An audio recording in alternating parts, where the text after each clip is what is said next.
So at the TOEFL exam, TOEFL stands for Testing of English as a Foreign Language. So again, try saying that 5 times in a row. This exam is a lot more comparable to students who want to come from overseas to come to the US or Canada, although it's accepted again in countries that are not in North America.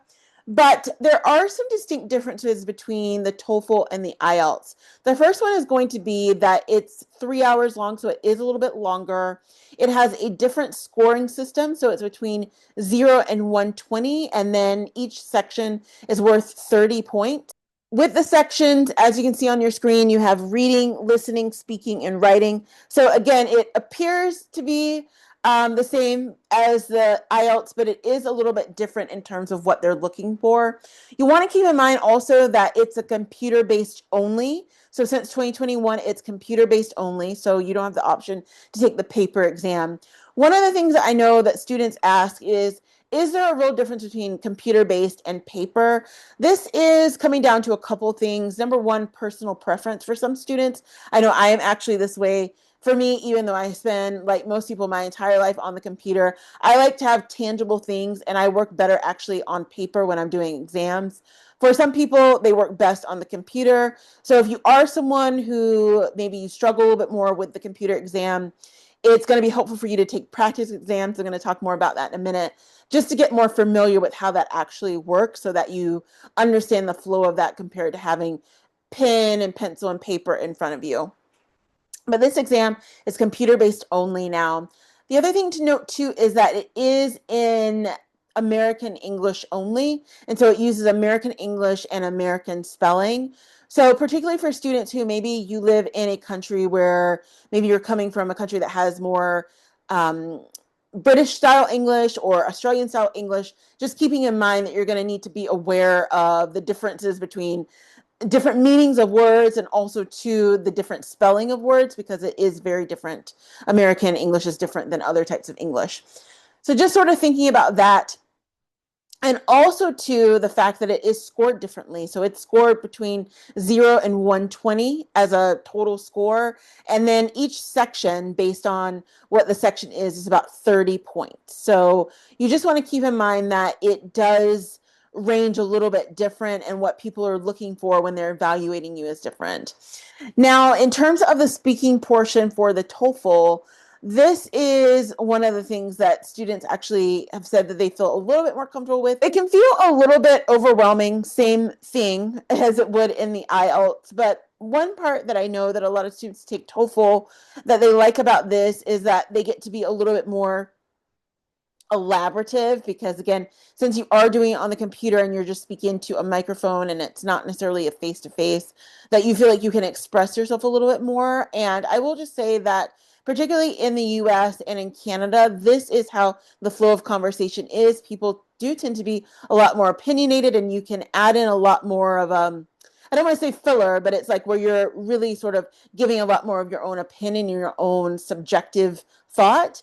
And so this may be something that's useful for you just to go through and be able to sort of look at how you can begin speaking like that. So you would use phrases like, I think, I believe, as I was thinking, as I observed, different sort of terms like that, compared to where IELTS, it's definitely a little bit more where I don't want to say they're looking for more factual, but they do want it to be a little bit tighter in terms of what you're going to actually be speaking and saying. So just keep that in mind. Now, one of the downsides about TOEFL is that it is one of the regular standardized exams where you can't retake just one section. So you'll just need to keep that in mind. But you do have an opportunity to retake it as well. So that is what is great about the IELTS and the TOEFL, is that you have an opportunity to retake them, just like most standardized exams. There is a little bit of a wait time on that, but it's not too long to where you couldn't go and prepare and study and then do it.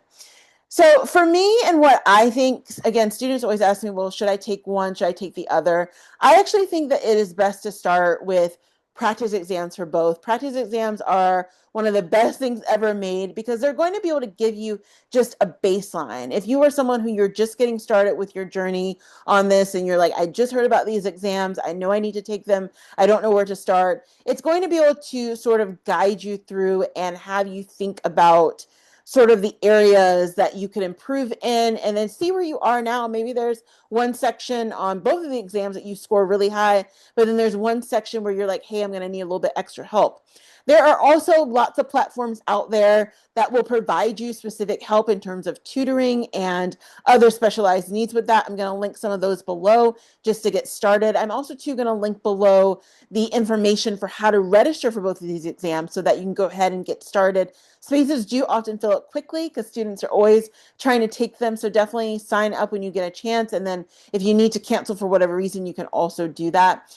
The other thing to know too is that there are lots of specific resources on YouTube and other parts of the internet that actually dive deeper into the exam. So what I do here is I talk more about the overall general idea of the exam so that you sort of know what direction to go into.